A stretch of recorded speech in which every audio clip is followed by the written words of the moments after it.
यह आदमी एक पहाड़ी से जा रहा होता है कि तभी एक धमाका होता है। जब आदमी उठता है तो यहाँ चारों ओर अंधेरा है और उसके सामने कांच पर मिट्टी भरी हुई है। आदमी जल्दी से गाड़ी की लाइट जलाने की कोशिश करता है। यह पता चलता है कि वो मलबे में दबा हुआ है और गाड़ी नहीं चल सकती है। आदमी थोड़ा परेशान होने लगता है। उसने चारों ओर देखा और देखा कि खिड़की के चारों ओर भी मिट्टी भरी हुई है। क्या वो जिंदा दफनाया गया है? आदमी विश्वास नहीं कर पा रहा है। उसने जल्दी से अपनी सीट बेल्ट खोल दी और दरवाजा खोलने की पूरी कोशिश की, लेकिन यह सब व्यर्थ है। सभी दरवाजे मजबूती से बंद हैं और बिल्कुल भी नहीं खोले जा सकते हैं। आदमी अपनी श्वास को समायोजित करता है और खुद को शांत करता है। फिर वो फोन निकाल पुलिस को फोन करना चाहता है, लेकिन यहाँ फोन में बिल्कुल सिग्नल नहीं है। फिर आदमी ड्राइविंग की सीट पर वापस आ जाता है और अब वह थोड़ा आराम करना चाहता है। फिर उसने बार बार कार को शुरू करने की कोशिश की, लेकिन अब आदमी गुस्से में आने लगता है। उसने सोचा कि मैं बहुत अधिक बल का प्रयोग कर मलबे से बाहर निकल जाऊंगा, लेकिन पूरी गाड़ी कांपने लगती है। आदमी इतना डर जाता है कि वो सीट पर हिलने की हिम्मत नहीं करता है। सौभाग्य से जल्द ही सब शांत हो जाता है। भयभीत, उसने अब आगे बढ़ने की हिम्मत नहीं की। आदमी बाहर निकालने के लिए रास्ता बनाने के बारे में सोचने लगता है। उसे लगता है कि यहाँ से बाहर निकलने का एक अच्छा तरीका है। यह सोचकर आदमी को थोड़ी राहत मिलती है। इतने बड़े हादसे की वजह से किसी को तो पता चल ही जाएगा। बस शांत हो जाता है। शायद उसके बचाव के लिए कोई आ ही जाएगा। फिर आदमी लेट गया और विश्राम करने लगा। फिर वो अचानक पैर के अंगूठे में ऐंठन से जाग उठता है। उसके बाद आदमी समय देखता है। 5 घंटे बीत चुके होते हैं, लेकिन अभी तक बाहर कोई हलचल नहीं है। आदमी को बहुत पसीना आ रहा है। उसे अब फिर से चिंता होने लगती है। उसे खुद ही अपनी जान बचानी होगी। फिर आदमी ने कार की खिड़की पर दस्तक दी। उसे खोखलेपन की आवाज आती है। इस बात ने उसे उत्साहित कर दिया। आदमी खिड़की को खोलता है। उसने अपनी आस्तीन ऊपर की और कोशिश की कि क्या वो बाहर निकाल सकता है। अप्रत्याशित रूप से जैसे ही उसने बल लगाया, मिट्टी नीचे बहने लगी। डरा हुआ आदमी तुरंत कार की खिड़की बंद कर देता है। सौभाग्य से कांच बाहर की मिट्टी को रोकने के लिए पर्याप्त मजबूत है। हालांकि कोई खतरा नहीं था, लेकिन वो मिट्टी से ढका हुआ था। जब वो अपनी हालत के बारे में सोच रहा था, अचानक उसने सुना कि रोशनदान का शीशा टूटने लगा है। आदमी बहुत डर जाता है। उसने जल्दी से एक टेप का इस्तेमाल कर शीशे को चिपका दिया, लेकिन इस पर मिट्टी बहुत भारी है और टेप इसे बिल्कुल भी संभाल नहीं सकती है। आदमी एक लोहे की छड़ ढूंढता है और फिर शीशे को सहारा देने के लिए इसका इस्तेमाल करता है। यह कांच को टूटने से रोक सकता है। काफी देर तक बिना हिले डुले इंतजार करने के बाद आदमी ने राहत की सांस ली। थक कर उसने पानी की बोतल उठाई और पानी पीने लगा, लेकिन वो इसे खत्म करने ही वाला था कि उसे एहसास हुआ कि यह आखिरी पानी है। इस पर आदमी अपनी माँ को याद करने लगता है। फिर वो बिना सोचे अपने पानी को खत्म कर देता है। पानी पीने के बाद वो गाड़ी में पड़े सारे सामान को देखता है और सोचता है कि इसमें से क्या उसके लिए उपयोगी है। हालांकि लंबे समय तक खोज के बाद भी उसे कुछ उपयोगी नहीं मिला है। आदमी को नहीं पता कि क्या करना है। अचानक उसे अपने पीछे कुछ सुनाई दिया। आदमी ने देखा कि शीशे में दरार से थोड़ा थोड़ा पानी रिस रहा होता है। वो इस पानी को पीने के बारे में सोचता है। फिर उसे छेद को चौड़ा करने के लिए उसने नेल क्लिप का इस्तेमाल किया। फिर उसने एक गत्ता फंसाकर बोतल को पानी जमा करने के लिए तैयार किया। यह करने के बाद आदमी उत्साहित होता है। कम से कम यह उसे पानी की प्यास से मरने से बचा लेगा। पानी की बोतल को भरने में ज्यादा समय नहीं लगा। उस आदमी ने उत्सुकता से बोतल को रख लिया। इस समय उनके पास एक और साहसिक विचार आता है, क्योंकि यहाँ पानी है, शायद यहाँ जमीन भी हो सकती है। आदमी ने चारों ओर देखा और लोहे की एक पाइप आई। फिर उसने उस पाइप को ऊपर धकेलना शुरू किया, क्योंकि वो जमीन की दूरी को समझना चाहता है। लेकिन अंदर घुसाते ही लोहे के पाइप से पानी टपकने लग जाता है।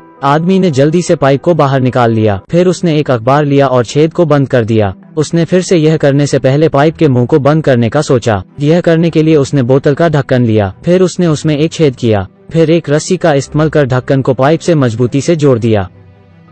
आदमी ने फिर से इसका उपयोग किया। अब लोहे का पाइप ऊपर जाते रहता है। इसमें भी थोड़ा सा पानी रिसने लगता है, लेकिन बहुत अधिक प्रतिरोध बढ़ाने के बाद वो आगे बढ़ने लगता है। आदमी लोहे के पाइप को ऊपर धकेलने के लिए अपना पूरा जोर लगाता है। हालांकि लोहे की छड़ अभी भी जमीन तक नहीं पहुंची थी। ऐसा लगता है कि वो आदमी काफी गहरे मलबे में है। इसे जारी रखने के लिए उसे लोहे का दूसरा पाइप जोड़ना पड़ा, लेकिन यह गहराई काफी ज्यादा है। आदमी अपनी हद तक पहुंच चुका है और अब जैक का इस्तेमाल करता है। जैक की मदद से यह काफी आसान हो जाता है, लेकिन अभी भी लोहे की पाइप जमीन तक नहीं पहुंची है। आदमी अब कुछ और सोच सकता है। उसने अपने कंधे पर एक मोटे कपड़े को रखा और फिर लोहे की पाइप को धकेलना चालू रखा।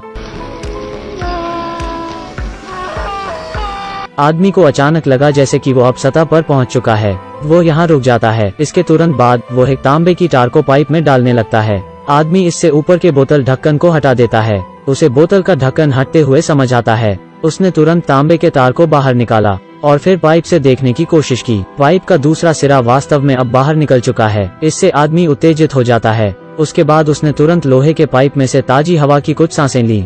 इस चीज से आदमी बहुत खुश हो जाता है। वो यहाँ से मदद के लिए चिल्लाता है। हालांकि काफी देर तक चीखने चिल्लाने के बाद भी कुछ नहीं होता है। आदमी ने कहा कि उम्मीद मुश्किल से मिलती है और उसे आसानी से नहीं छोड़ना चाहिए। फिर उसे एक माचिस की डिब्बी मिलती है। वो वहाँ कुछ जलाता है। इससे पाइप से धुआं निकलेगा जो कोई देख सकता है, लेकिन वो पाइप की रस्सी को बिल्कुल भी जला नहीं सकता है। घबरा कर आदमी जलते हुए कागज को गाड़ी में ही फेंक देता है। लंबे समय के बाद बिना मदद के आदमी अब बहुत डरा हुआ है। कुछ देर आराम करने के बाद आदमी कुछ हिसाब लगाने लग जाता है। वो जमीन की सीधी दूरी नापने लगता है, लेकिन जब वो ऐसा कर रहा होता है, लोहे का पाइप नीचे की ओर खिसकने लगता है। आदमी ने देखा कि पाइप फिर से दब चुका था। वो तांबे के तार को पकड़ने की कोशिश कर रहा होता है, लेकिन जल्दबाजी में अपना सिर पाइप में मार देता है। तेज दर्द से वो बेहोश हो जाता है। आदमी जब जागता है तो खुद को खून से लथपथ पाता है और लोहे की पाइप भी अब पूरी तरह से वापस निकल चुकी है। लेकिन आदमी दुखी नहीं हो सकता है। खून बहने से रोकने के लिए उसने अपनी कमीज से अपने सिर को बांध लिया।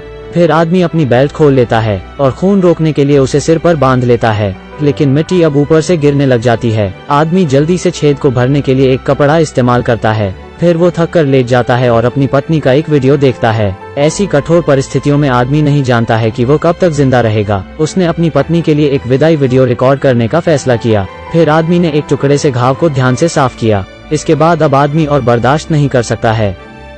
वो अचानक अपनी पत्नी को याद कर रोने लगता है। फिर आदमी शांत हो जाता है और मौत के आने का चुपचाप इंतजार करने लगता है। कुछ समय बाद वो फिर से उठ जाता है और फिर से जीने का सोचता है। उसने फिर से हिम्मत की और जो गंदा पानी उसने बचाया था उसे पी लिया और फिर वापस जीने का सोचा। लेकिन अब धीरे धीरे कार में ऑक्सीजन कम होती जा रही है। आदमी को सांस लेने में दिक्कत हो रही है। उसने जल्दी से कार में स्पेयर टायर निकाला। फिर सांस लेने के लिए उसकी हवा का इस्तेमाल किया। यह उपयोगी है, लेकिन यह दीर्घकालिक समाधान नहीं है। यदि वो जीवित रहना चाहता है तो उसे बाहर निकलना होगा। यह सोचकर आदमी अपने शरीर पर तेल लगाने लगा। फिर वो ऊपर की खिड़की से निकलने के लिए तैयार है। जब वो इसे खोलेगा तब यहाँ से बहुत मिट्टी गिरने वाली है। हिम्मत के लिए उसने एक गाना लगाया और फिर जबरदस्ती ऊपर का शीशा तोड़ दिया।